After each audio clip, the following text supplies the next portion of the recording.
Hello, in front of me I've got KEYCHRON K8. In this video I'll show you how to import or export keyboard settings.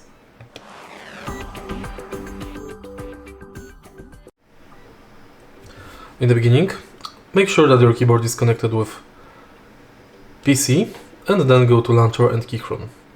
Enter keymap and here select export to export the settings and import to import the settings.